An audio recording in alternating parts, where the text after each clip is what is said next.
am Bee, and I am the host of the Spinning Knitter podcast, which is filmed in the middle of nowhere, which I know you can't see, but I am literally in the middle of nowhere, in the middle of the northeastern United States, where it is blazing hot and very muggy.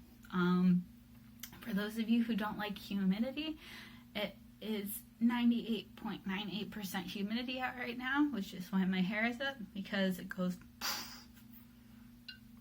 in any sort of crazy weather, and that is exactly what we're having. We are very thankful for the heat. We are very thankful for all the rain that has come with the mugginess, but it doesn't make it easy for some of us to breathe. So I love fall and I appreciate summer because it's so short of a season where I live, as you can tell from my complexion. But I do wish for fall. However, I know that fall only lasts about a week and a half, maybe 2 weeks around here.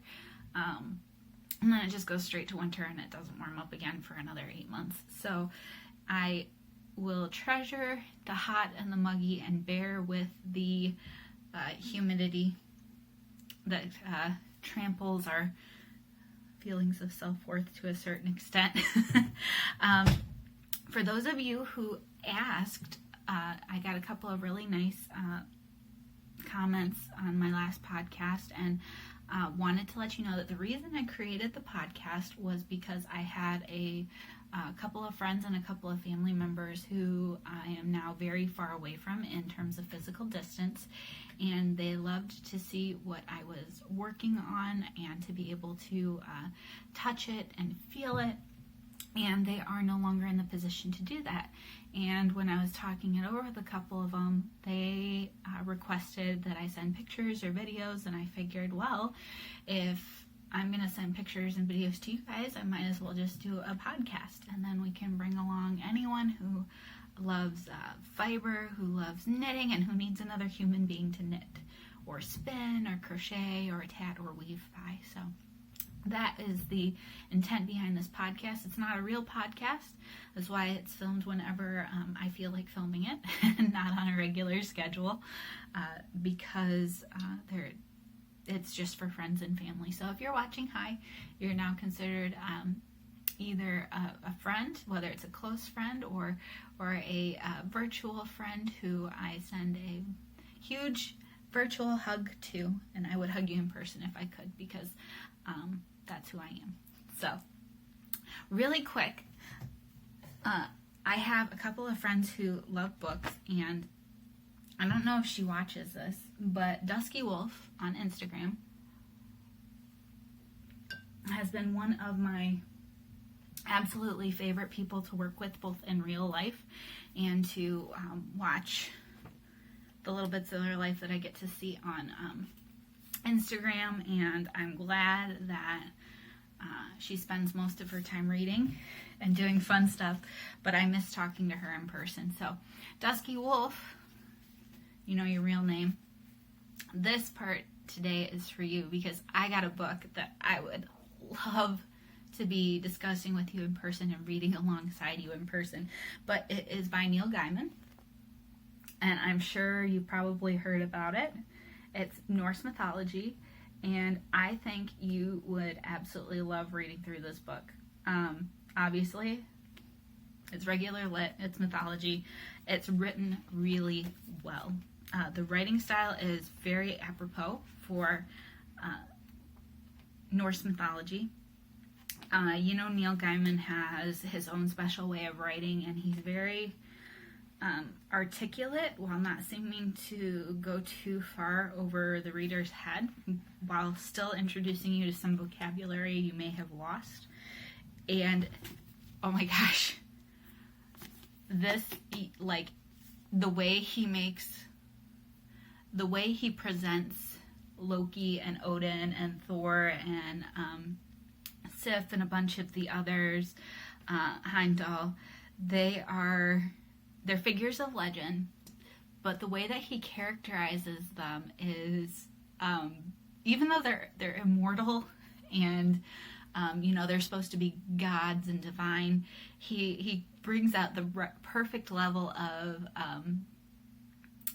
petty childishness and the peevish quality to their characters, and brings out the humanity in spite of their seeming divinity. They're the way it's written, it's divided into single stories. He didn't take all of the Norse myths. He only took some of them, and then he kind of integrated them together. So it's accurate from what I read when I read the Poetic Edda as well as the Prose Edda, Snorri Sturluson's work when I was in school. He does a very accurate job of aligning this mythology, so as far as I've read. And I've read through the first like 2 or 3. But oh my gosh, I laughed out loud. There are parts I laughed out loud, and there are parts I went, like, okay, I didn't think about it that way, but yeah, that makes sense. That would happen that way. There is so there's this story called The Treasure of the Gods, and it is where Loki steals Sif's hair. She's bald. She wakes up and she's bald. And Sif is, of course, Thor's wife. And Thor threatens Loki, and Loki goes to, I can't remember who, Svartalfheim and somewhere else, to the dwarves and to, the dude with the head. I can't remember. I should reread it. But he asks these different people to make treasures, and Odin and Thor and Frey, who's another god, will judge which are good. And the whole thing is Loki's doing this because if he doesn't, someone gets to cut his head off. So he creates this whole web of intrigue, and this whole way through he's being this smart alecky, smarmy little trickster, which is what he is. And by the end of it, he manages to worm his way out of everything that he should have been able to not weasel his way out of, and ends up with his lips sewn together, and it is hilarious. So I might end up sending you a copy, but I wanted to tell you about that. I would recommend anyone who likes Norse mythology. I know there are a couple other renditions of it, outside of the Poetic Edda, the Prose Edda work that have been done that have been very good, but this has been the brightest rendering thus far. The language that he uses fits in with the temperament of the times as well, which I like. I love Rick Riordan's recreation of the Norse myths for his Gods of Asgard series. Magnus Samuelsson and the Gods of Asgard, something like that. I've read all 3 of those, and I enjoyed them. And of course, they are very modern. They're Percy Jackson redone, but for Norse myths, and they're my favorite. I actually like them more than I like the Percy Jackson, which is funny because I really liked the Percy Jackson when they came out. But I would pick this even over that, just due to its fluidity in language and its the way the prose is put together. I really enjoy it. Check it out. And then text me what you think. Like, I don't know, Google it and read like the first chapter, and if you like it, I'll send you one because I can. But you have to tell me you like it first, because if you don't, it doesn't make sense for you to have another book on your shelf. Not that, we have too many books or anything. So moving on, because that was mostly for Dusky Wolf, but moving on. So knitting. What do I have on my needles? Way too many things, and I'm not going to show you all of them because there are way too many things. But I did want to follow up. I told you guys last time about the Japanese knitting stitch Bible from Hitomi Shida that has been translated with an introduction by Gayle Roehm, knitter extraordinaire. And I showed you the one of the charts that I was using right here, chart 156. Hope you can see that, but it's chart 156, and I was using the center panel to that and 2 design elements from a couple other panels that I squished together to make a new to me stitch. And I came up with my own sock pattern that I was talking about. And loud noises. And I told you that I had gotten the skein of, you can go see it on my Instagram page. It's of the Baah, which is a 100% superwash merino base. That is in the July 21 Club colorway that I got from one of my local LYS's, local being 3 hours away from me. So this is it. This is the July 21 Club colorway, and this put up in this handmade cake is not showing off the colors as well as I would like. But when this was in the skein, you could really see the difference in colors. I don't know if you'll be able to in this light. The sun is coming directly through my window, so I hope it's not blowing anything out. But this has like minty greens and blues in it, and then dark pops of like pine green that go to almost a sage green, and then it's got little blips of orangey yellow, almost a gold, but not quite a gold, blue, like a deep navy blue, and then a magenta, but it's more of a rusty burgundy magenta. And of course there are some little spots of like brown as the colors meet together.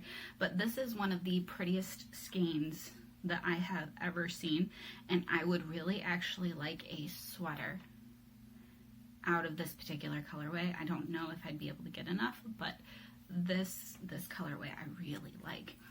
Anyway, so I was telling you guys about how I was becoming a sock recipe artist, and I was using Cubix needles that I found I was really enjoying for this project, and I told you a little bit about that in the last episode, and how it's really easy for me to integrate the right stitch count I need with the type of pattern I have, because I'm used to adding purl stitches and knit stitches in between pattern stitches to get what I want. So I don't know how well you're going to be able to see this. We'll see. So this is the sock itself. This is the pattern. This is how it came out. I've got a center panel with crossing stitches. I've got a little side cable with it's like an S cable because it goes over the top. It keeps going like this over the top instead of actually crossing over or under another cable. And then on the sides, let's see if I can do this. On the sides, there is, I really wanted to offset the center panel, so it's got a couple extra purl stitches in between, which you could add or detract to change the size, but I wanted this panel down the side to be centered, and that is the stitch that got mashed together. There are 2 separate types of stitches there from 2 separate types of patterns that I just integrated so it would make this cool panel. The thing about this panel is because it's just a way of arranging knit and purl stitches, you can add or decrease the size of that too. So if you wanted this to be a 64 stitch sock because that's what fits your foot, you could do that. If you want it to be a 68 stitch sock, all you have to do is either add or decrease the amount of purl stitches in between the space, says between the motifs, or add or decrease from this, essentially it's a rib. It's a pretty rib pattern, and that will add or detract. So when I cast on the cuff up here, all I did was I followed where the twisted stitches were going to be in the pattern below, and I cast on in a manner that suited. So for instance, there are 3 twisted stitches in a row right here, so there are 3 twisted stitches in a row. Then there are, I think it's three 3 purl stitches, a twisted stitch, 2 purl stitches, a twisted stitch, and so on and so forth all the way down. It's a very quick and easy way to make everything flow together and still have a stretchy yet grippy ribbed bit at the top. The integration worked really well to get everything together all the way down until the heel flap. Okay, guys, look at this heel flap. Admire how pretty it is. Admire that it doesn't look obscene or drastically weird or anything like that, because I ripped it out 5 different times. The first time I was going to do a contrasting heel and toe, and when I put the contrasting color up next to it, when I finally started knitting it, I did not like the way that it looked. So I ripped it out, and I had messed up. Anyway, so I tried again. Still didn't look right. So I ripped it out again, and I tried a different color. Didn't like it. Ripped it out again and decided to go with just continuing on in the same yarn. No contrasting color. Whatever.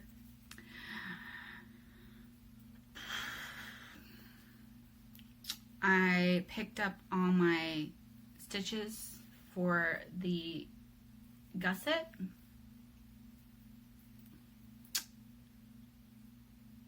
Made an oops. Didn't have enough heel stitches to make my heel flap wide enough because my feet, remember, they're weird. Totally disregarded counting. Just thought, I'm good. The pattern is centered on the front. It looks nice all the way down. Didn't pay attention. So for the 4th time, I ripped it back all the way to the beginning, all the way here. And this is the 5th time that this heel has been knit, and it will not be knit again. It's a ride or die moment. It's a ride or die moment. I tried really hard when I was doing the contrasting heel to integrate the twisted stitches moving down into the heel in a nice way, and I just didn't like it. It didn't work for me. Someone else with a bigger, smarter, better, faster brain could probably figure it out in a way that makes sense, but I went the easier route. I thought simplest looked best, and so this is what I got, and I like it, so that's all that counts. Just so you can see, this yarn is very speckled, beautifully tonally pleasing to the eye, and it is not overly busy for this pattern, which is really nice. You can see that there are little pops and specks of color all the way through, but it doesn't draw away from the pattern. The pattern, at least to my eyes, is not too busy. And if anyone would like to know how to knit this, and you have Hitomi Shida's book, I would very happily send you the numbers to the stitches that I used and let you know how I put it together, and then you can customize it to fit your foot. So message me on the Instagram at the Spinning Knitter podcast, and I will send you the instructions to that. I already had a couple people ask, and they've received instructions. So side note, if you want to make your own, you can do it, and you'll have far less trouble than I did, because you'll be using your brain, because you'll be aware of the mistakes that I made. And this is being housed, you can't tell right off the bat, but this blue is in this yarn. Like, this shade of gray blue is in here, that minty green, it's in there. And then this orange speck that's in here, right over here. So these go together, in my opinion. This is Woolfiend, Emily of Woolfiend. Fantastic bag maker extraordinaire. And I did not see this bag in her shop anymore, so someone must have purchased it, because there was a second one and it's gone. So if you have it, I would love to see a picture of it and what you have in it, because you're my twin. We have enough twins in my family, but I think I can afford to be a twin in this regard, so let me know. But I've been having so much fun knitting on this sock, and feel like I can conquer the world, because this is the first thing that I've actually done that I feel like is creative and has come entirely from my own head in terms of knitting. I've knit lots of socks to my own specifications, but they've been a conglomeration of other people's work, and this is the first time that I feel like I've come up with something that's just mine. So that's been fun. Really enjoyed it. Side note, I wanted to kind of show you something that I've been working on for way too long. That is very near and dear to my heart. When I was traveling through Lower Michigan, there is a shop called Stitch in Time Howl that I love to stop by, and it is run by Charlene Hatfield, who is amazing. A, she's funny. B, she's got a great, like she has a humorous soul inside of a witty, kind humanness, and she is probably one of my favorite people to go see in terms of just having a quick chat and talking about knitting things and asking advice, and I wish I could take her home with me every day. So Charlene, I love you and I miss you. Since we moved away, I have not been able to go back down and see her because of all the different things that happened with COVID over the past year and a half. So it's been about a year since I've actually gotten to see her face to face, but I hope to see her again soon.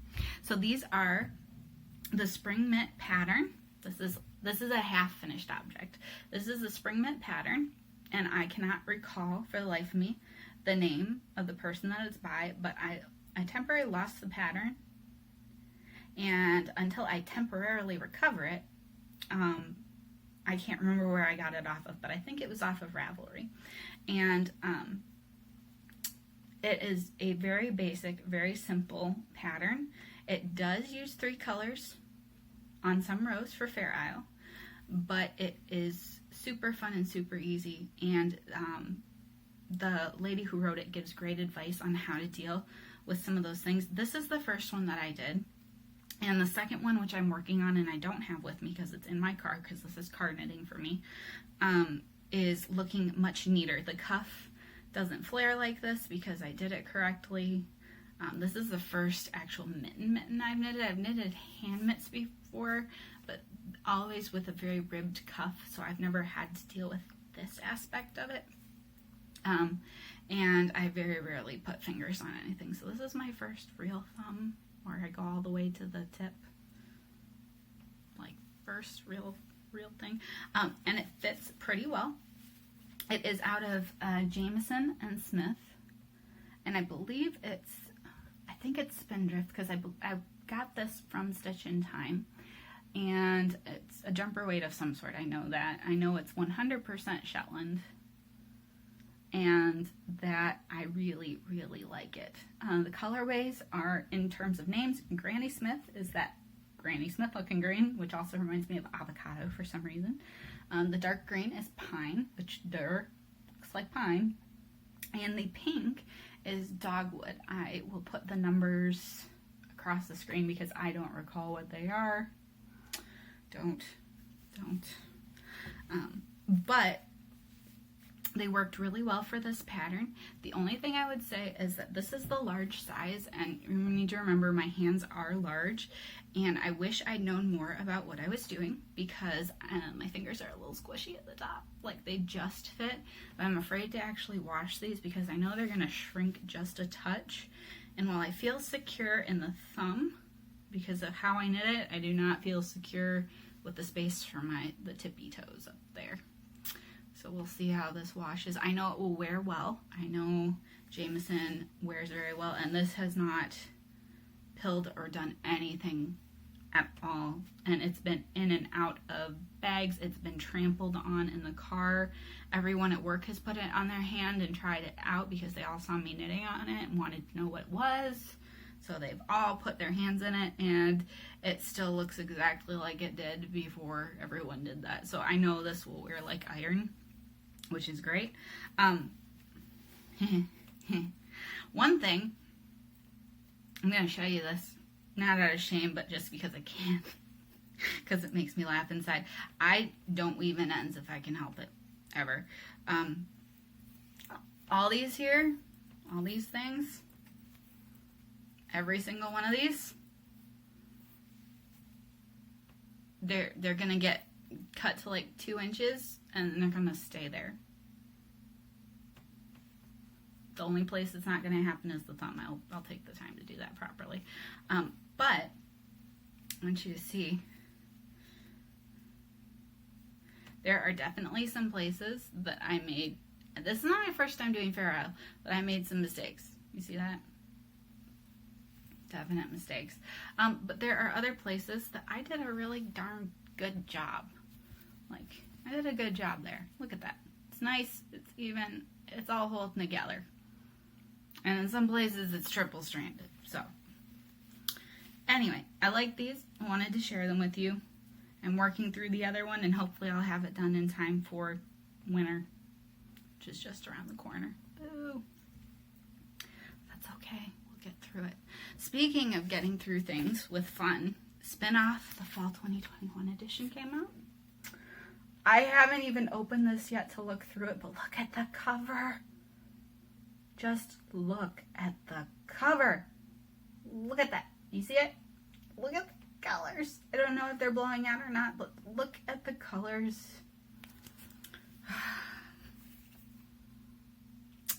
I love it. It's just, it's wonderful. Guys, any way that I can get information, I just snatch it up. I have 36 boxes of books sitting somewhere. And I have another 12 boxes of books crammed onto one bookshelf in my room. Because I love information so much, I just keep accumulating. I can't point you, because if I try to move you, everything around you is going to come crashing down. But I have books right here next to me. I have books on the floor next to me over here. I have books over here. I have books on dressers. Every single dresser has books on it. They're nice. They're neatly stacked. Maybe I'll take a picture if I, want to eventually in the future, if I make my bed. But, didn't think about that this morning. I love information, and things like this, things like Spin-Off and Ply, the Fleece and Fiber source book, Nora Gaughan's book of knitted cables, anything that can be used for information, I would love to own it simply so I could pick it up and peruse it all the time. Are you like that? Are you a hoarder? Not a hoarder. Not a hoarder. My apologies. Are you a collector of information? That's what I tell my mom whenever she walks in from somewhere and sees the state of my household. I'm not dirty. Like, you won't find dirt on my floor. You won't find dust on my books. But you will find fiber everywhere, and you will find piles of neatly stacked books everywhere. Like, if I have to choose between making my bed or tidying my bookcase, I'm going to tidy my bookcase. Dusky Wolf, I know you're with me. I know you're with me. Which would you choose? Would you choose to be an information collector, or would you choose to be one of the people that prefers to just kind of gather information randomly via internet and things like that? I still do that, but my favorite thing is to have a hand-printed source right by me that I can go to. And especially things with pretty pictures. That doesn't hurt a single thing. There is in here, like I said, I haven't flipped through it, but I saw something that caught my eye. Let me see. Let's see if I can find it. So this edition is all about the accessories, and this is bad. This is really bad because I can already tell you that this article, just by looking at it, this is a spindle maker that I don't know about yet, and I'm going to want to try all of their creations. But I'm going to have information about their style of spindle, how it spins, why they like it, and all those fun things that I want to know about. Like, I know the difference between a bottom roll style spindle, sport spindle, that's skinny or more Russian style, and a fatter, more Tibetan style with a thicker, heavier whirl at the bottom. And I know I understand some of the physics dynamics behind those things, but not enough to create my own. I use the tools often enough to know what I like and what I don't like. And I know that I generally prefer a very heavy-weighted support spindle with a wider base. The only exception to that being some of Tibor's, this one, this is his Boromir design in Osage Orange and Golden Plum Mahogany, Mirkwood Arts on Etsy from New Hampshire. But the other thing is, and I'll just show you this right now, I got a new spindle. Not doing well on the budgeting thing, but I think I'm out of terror because I realized I will not be purchasing spindles from now on through spring of next year, because I'm planning on putting in a garden and funding that and all the fun things. We're starting from scratch because we used to have gardens prior to where we were living before, but moving up here so far away, we brought different kits with us, but none of the building materials when we moved. So we have to start over from scratch. We would like raised beds because that's would be more conducive to the space that we have, and materials for that cost money, and that means if you have to cut back on something, it's going to be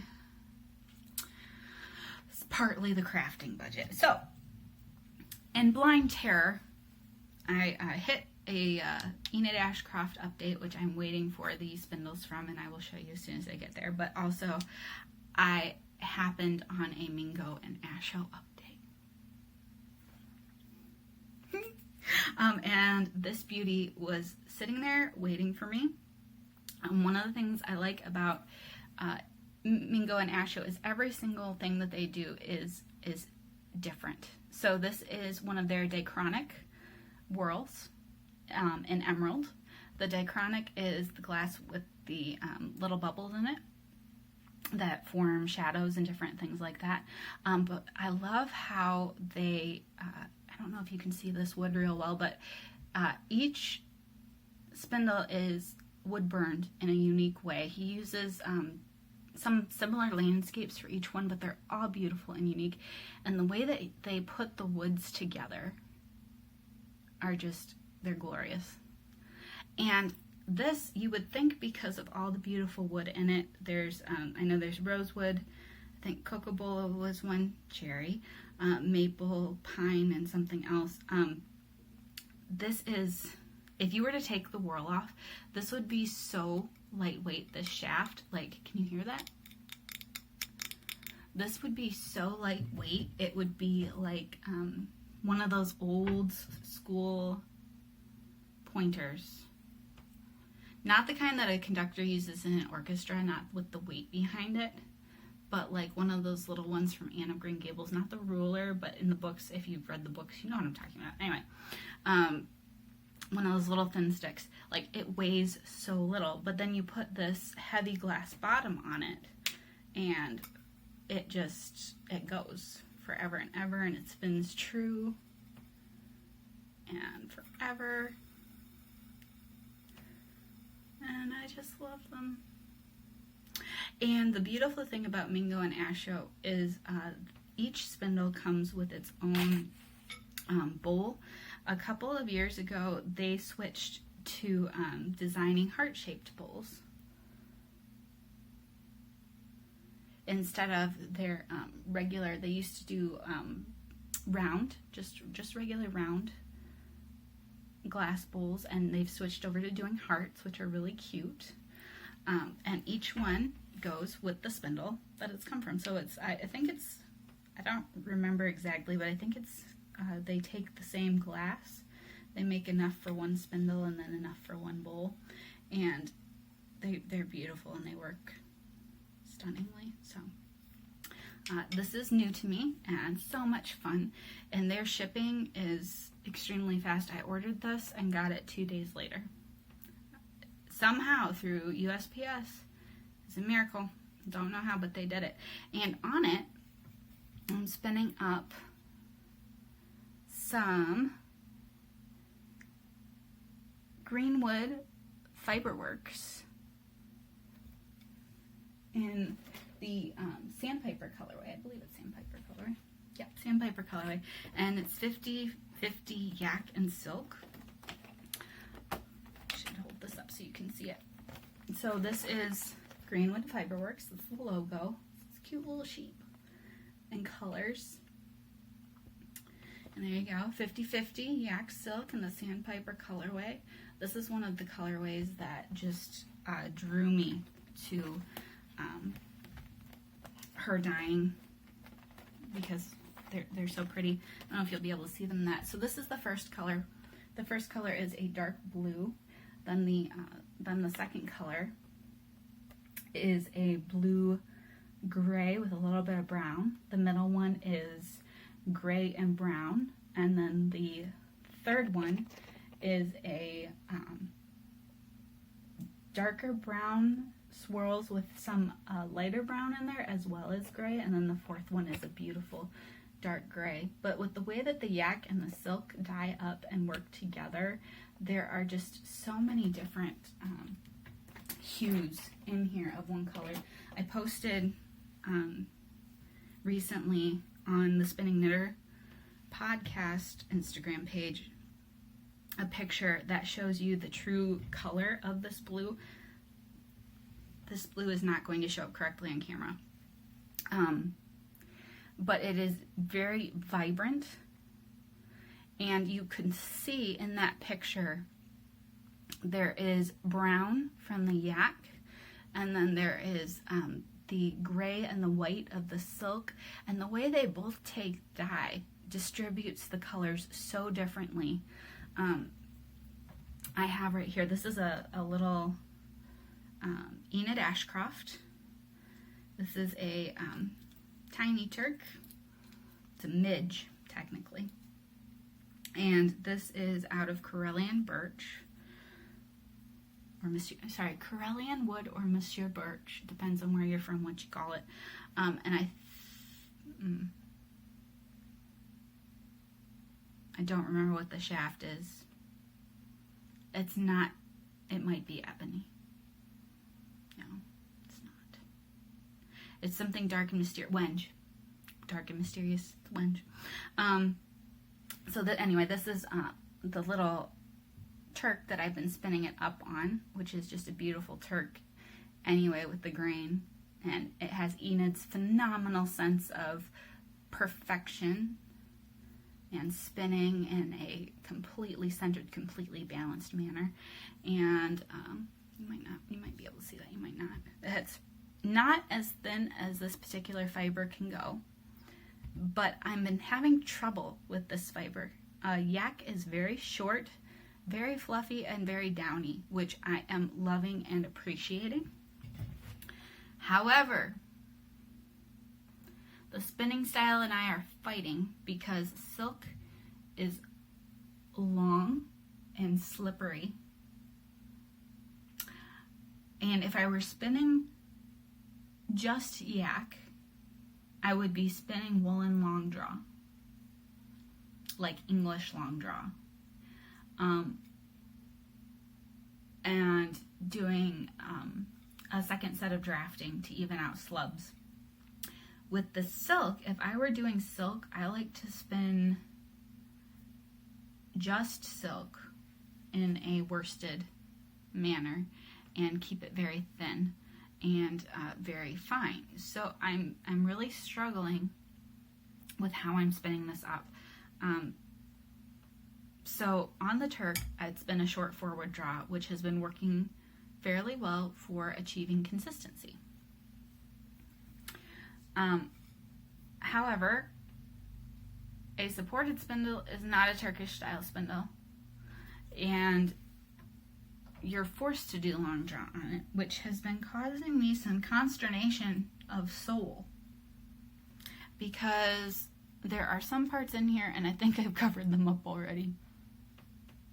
There are some parts in here that I should have gone back and just tinkered with them to make them look nice, but I didn't because I was so frustrated.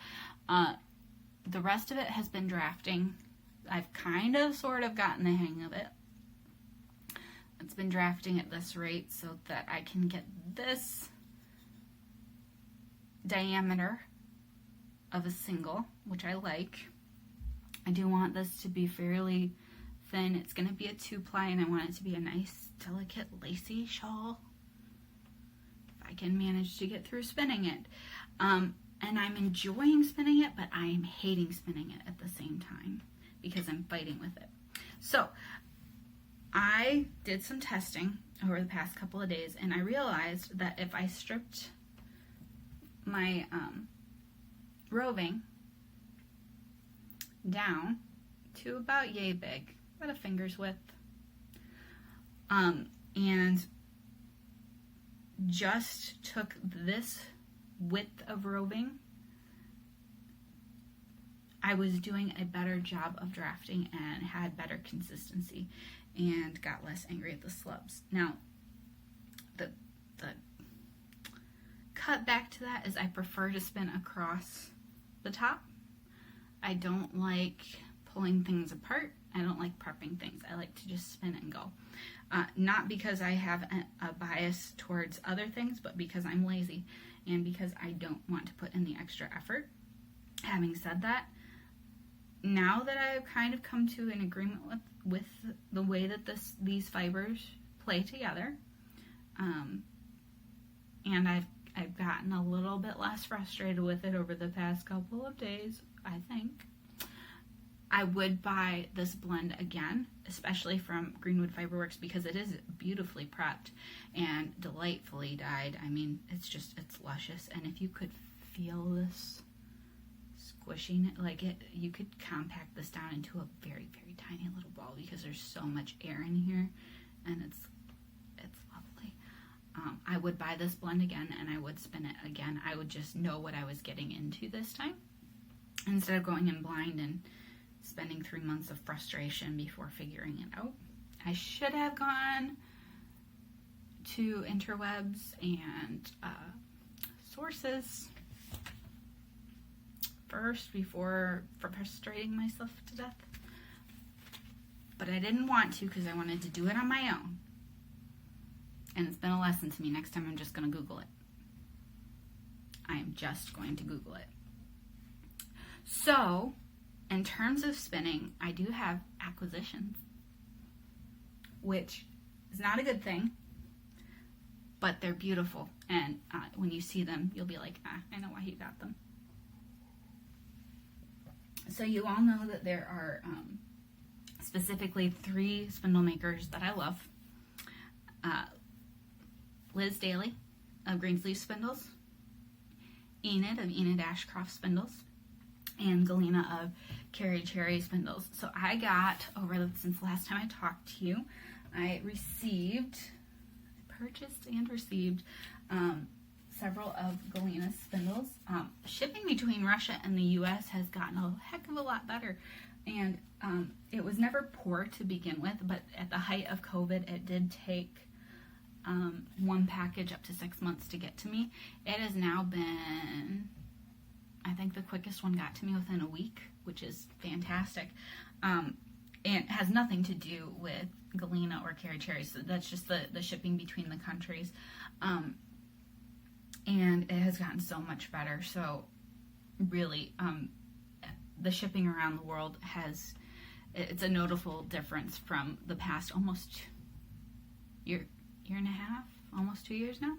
So I love Galena because she puts little things in there that just remind you that she's thinking of you as an individual. She sees each of her customers as an individual, and I love that about her. She sends little things that just make you smile when you open the package, and then she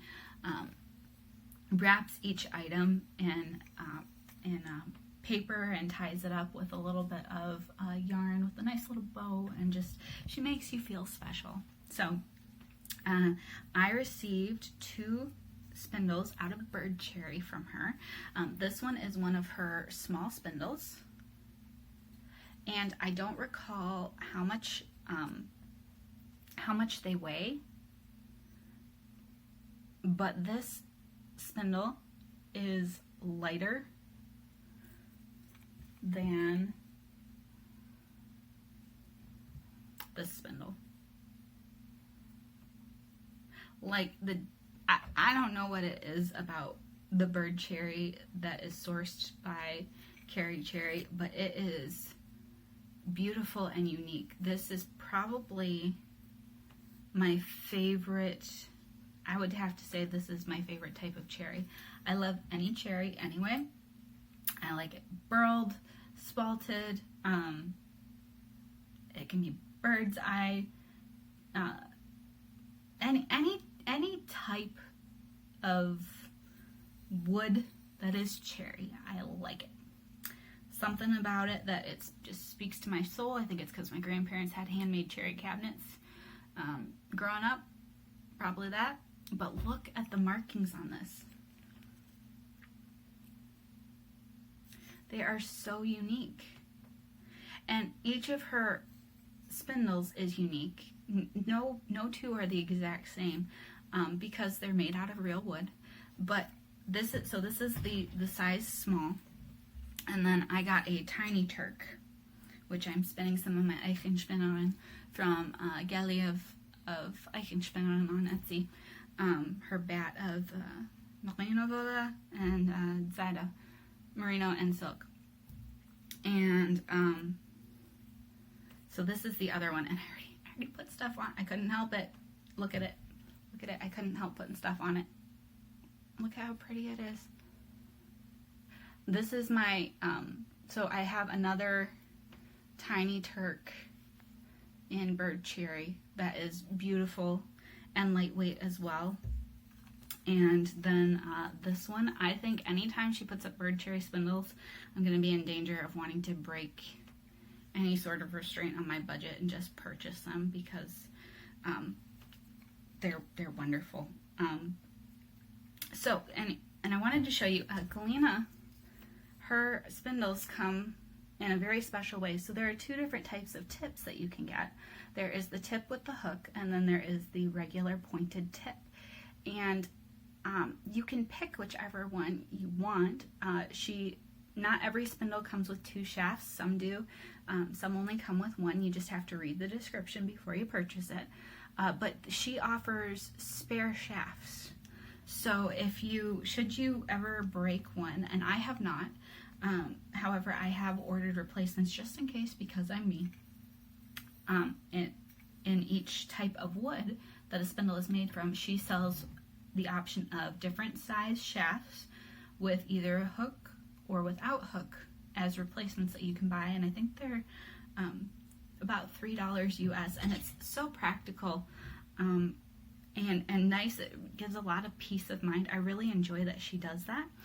She finishes the spindles, but there's someone that she works with that is a spindle maker that creates the spindles for her, and they have a wonderful team. She's really sourced some beautiful things because not only does she make beautiful spindles like this, she also makes beautiful spindles like this, which you also might have seen on my Instagram page. But this is one that I saw and purchased immediately because these are hand painted by an artist friend of hers. And this one is poppy flowers and wheat with flowers. And this is a size small spindle. It's in Birch. And it's beautifully created. I should have shown it to you before I spun on it so you could truly appreciate the beauty, but I didn't.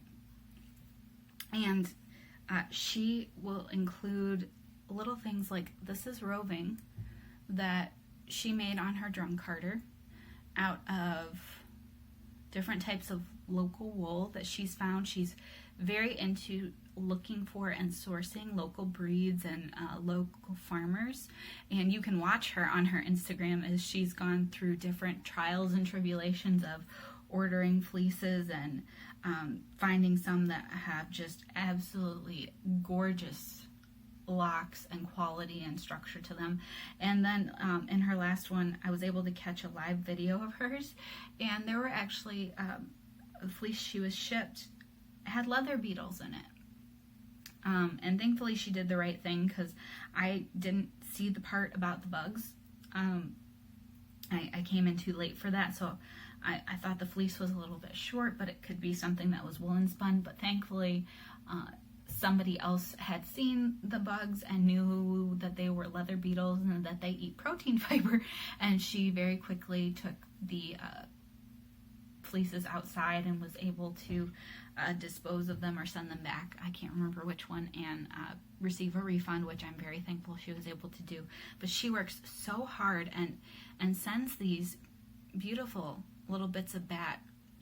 It's a very generous amount in her packages, and different things. Like I have some roving here that she also dyed. That's squishy, fluffy, very nice, which is on another spindle that I got from her, which you would also have seen on my Instagram, which is out of Rosewood, and it's beautiful, and I'm certain that the color is not showing up correctly, but oh my gosh, it's beautiful. Like, look at the lines, just look at it, it's gorgeous. And so, to give you an idea, this spindle and this spindle weigh the same amount. Density of wood matters, people. This spindle is lighter than this spindle. But I can spend the same on either one, or I could use it as per what means suit my purpose for the final product. Quality makers, quality people, and people you want to invest in as people are important when you're looking for tools and using things, because it makes a huge difference. They're pretty. It's pretty. So, last but not least, I want to show you one thing that has been kind of taking over my Instagram feed, because there's a deadline to it, and so it needs to get finished, and I'm enjoying working on it. But I do need to finish it. And that is, I have been working on a test knit by Joanna, and I'll put her Instagram handle below, but she had an open call for test knitters, which I responded to because I really wanted to do another test knit. And it's I believe it's pronounced Koyamae.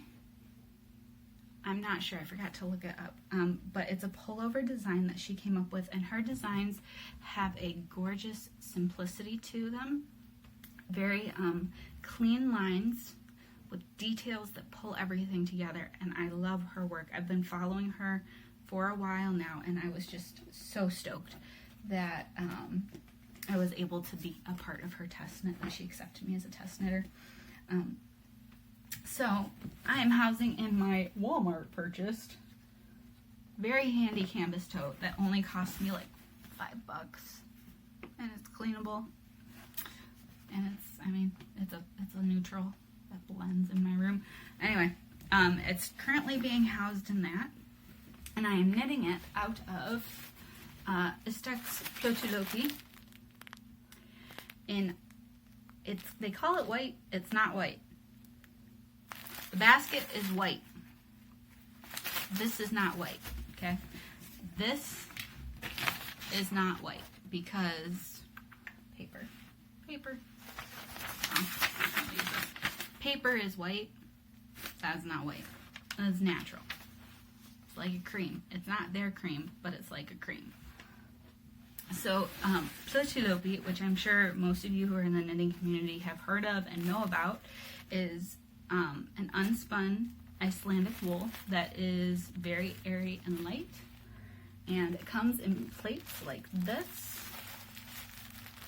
And you cannot wash it the way that you would want to wash it, which is fine because I wash my sweaters by hand anyway. But it comes out like this. It's very light, it's very airy, it's thin, it's delicate, it's fragile, and it just pulls apart. But you can also stick it back together pretty easily. It has a very high halo. The thing about Icelandic is it has 2 parts to its fleece. It's got the, what is it, tog and thell? I think those are the words.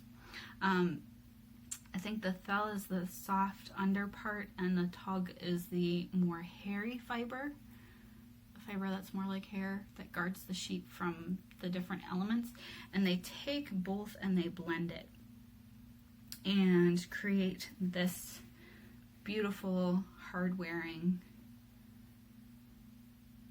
yarn, essentially. It's supposed to be yarn. It's not yarn, it's roving, but we're not going to get into that right now.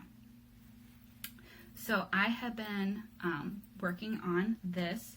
The original sample by Joanna is knit out of Caroline's yarn. Honor Bocher, I don't know if that's pronounced correctly, but it's called Nutiden, which is an unspun wool, also much like the ístex Plötulopi, but is out of Swedish breeds. So whereas Plötulopi is out of entirely Icelandic sheep breed, like the specific breed, the Icelandic breed, Nutiden is Swedish sheep from local farms that have all been put together. So it's not the quality, but the feel of it changes from batch to batch, and the color changes from batch to batch because of the variety of sheep, local Swedish sheep that they use. And it's a beautiful process. I would encourage you.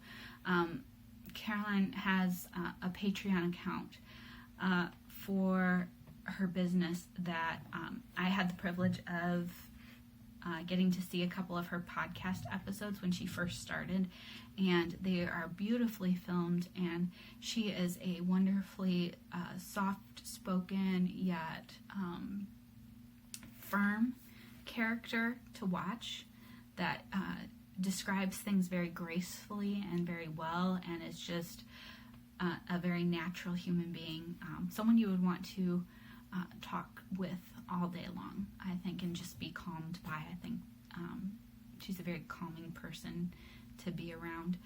But if you can, I would advise you to become a member of Patreon under her, because that seems to be the only way to really get your hands on her wool. Members have first dibs, if you will, and on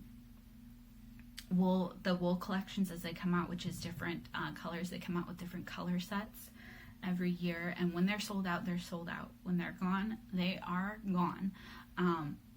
ístex, the Plötulopi, is always there. It's always accessible. The dialots differ, but they are a bigger business, bigger company, and they're the one I had more access to, and I wanted to try both either way. So I opted for the Plötulopi with Barocco's Ariel, which is a mixture of mohair and silk, and it's just a very light single. It's softer than the Plötulopi is, so the overall sweater is a little softer than it would have been if it were just the Plötulopi. And this is how far I've gotten on this sweater. And I think for only having been working on it for, I think, a little over a week, I've done pretty well. The design structure and style was very different for me. You start on with casting on the neck with a tubular bind off, or tubular cast on, which I've done before, so that was not difficult for me. But then you go into this method of of side saddle shoulder construction that I was not aware of before. Like, I knew you could do it, I just didn't know how it was done. Now I know how it's done. That was a learning experience. But Joanna has created a brilliant design wherein you have these beautiful cables that run down from the neck all the way down the shoulder and down the arm. And the cable is very well designed and centered, and I was able to memorize it after 2 repeats. So I don't have to look at the chart anymore, which has been very nice. It was nice to just kind of work my way through the 3 repeats for the increases and not have to pick up my instructions every single time. And then the way that she constructs this is brilliant. You just have to buy the pattern to see how the construction goes when it comes out. It's still currently in the test phase, but she uses short rows and other types of increases and decreases to bring you to where you split for the arms, and then the body is just worked straight down, which is where I'm currently at, and it has a beautiful little cable detail down the side that keeps you interested and intrigued from start to finish, so that it's just enough to keep you going so that you're not just slogging through the straight knitting. I would say that this pattern would suit everyone. Literally everyone that I've met. They could use different types of yarn to express themselves, and this construction would be flattering to every body style. If it's flattering on me, it's going to be flattering on other people because I am weird. And so if it looks nice on me, it will look nice on others. And it's very easily customizable. You could add or detract stitches to change fit very easily. There are so many options to adjust it to your body size, and the length, of course, is optional. She created this pattern with 3/4 sleeves. I'm not sure yet if I'm going to do the 3/4 sleeves or the full sleeve. Because of where I live, I might want the option of having the full sleeve. But I have just been enthralled and enchanted with this knit thus far. I would say, as a word of caution, don't make mistakes if you're going to knit with Plötulopi or Nutiden, because they are god-awful trying to rip back in them. They, as you can see, pull apart very easily.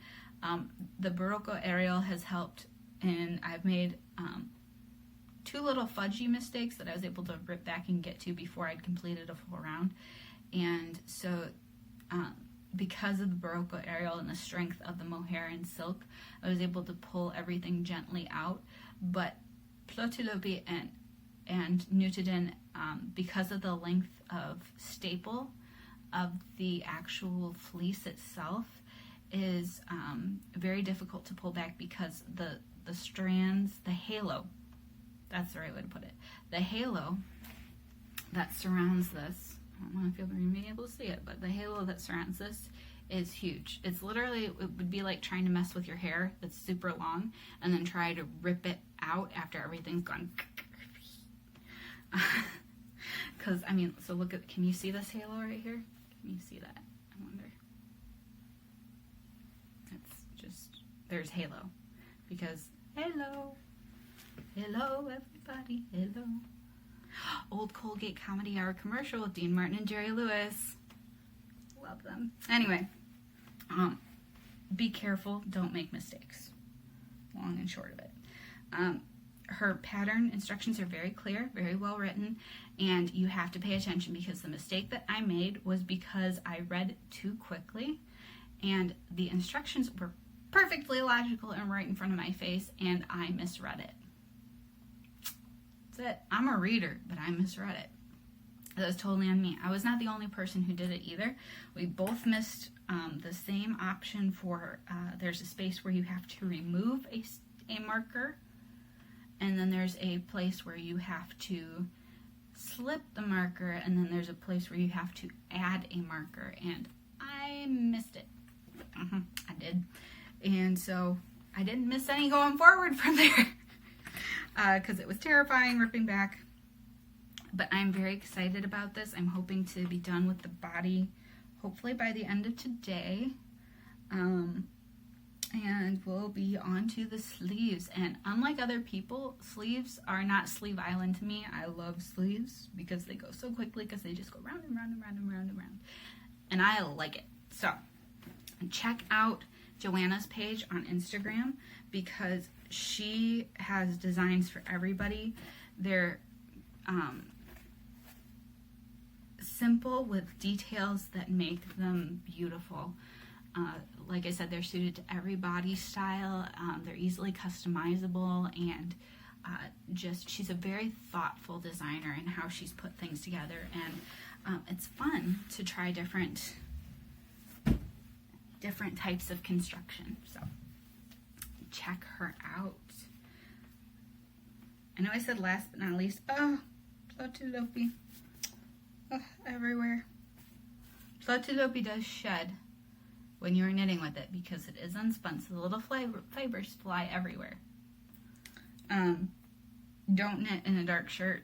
Just don't do it unless you're wearing a dark color and your Plötulopi is dark. Otherwise, you look like the cat sat on you, which is, for those of us with cats, it's a normal thing. But I didn't think that far. Didn't think about it. So, last 2 bits of information. I wanted to shout out to Sigrid Kopp, who is Zilla on Instagram. I have this bag that I have been working out of with a different projects that I can't show you. And I just want to give a shout out to makers that put an effort into some major sourcing of their materials. These bags were put together with all natural materials from Africa. Sigrid is a midwife as well as a humanitarian aid worker, and her shop, Wild Soul, is what that translates into, but her shop is dedicated to local yarns and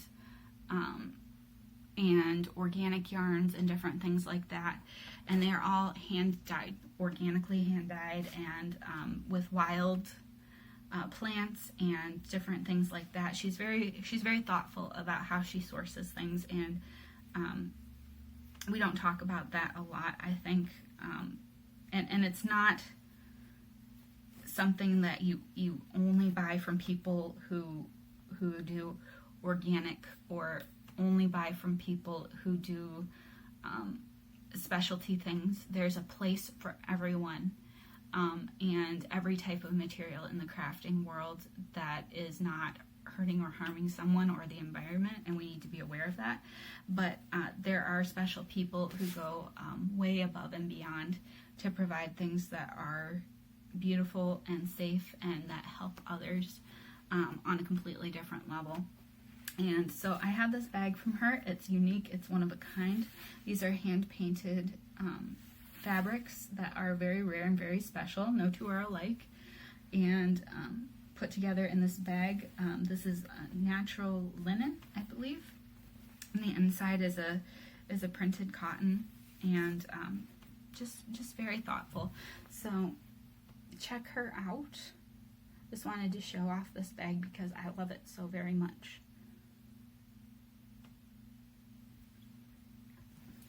So, now that I've gotten off my soapbox for today, Emily from Woolfiend had an update yesterday that because I could not get to sleep, I got to get a hold of 2 pretty things from her that I'm very excited to receive. And I can't wait to show you those next time. I don't know if I'll wait or if I'll just dig into them, but they're very pretty. Her merino soy blend. It's the same one, this beautiful peony colorway. This is the merino soy blend. There you go. Woolfiend. Merino soy. I got 2 also not in this colorway, in a different colorway. I think it was Antique Shop. Just love Antique Shop and peony. when they arrive, I'm going to show you. Anyway, that's what I have for you today. And I will continue to update on sweater progress on Instagram, and hopefully you guys get to see it. And there are a couple of you I'm expecting calls from later this week, so don't forget to call me, miss your voices. And to those of you who are here to have an extra knitting, spinning, tatting, weaving, crocheting, embroidery, quilting, sewing, everything crafting buddy, I'm glad you're here, and I hope you had fun, and I hope to see you soon. Bye.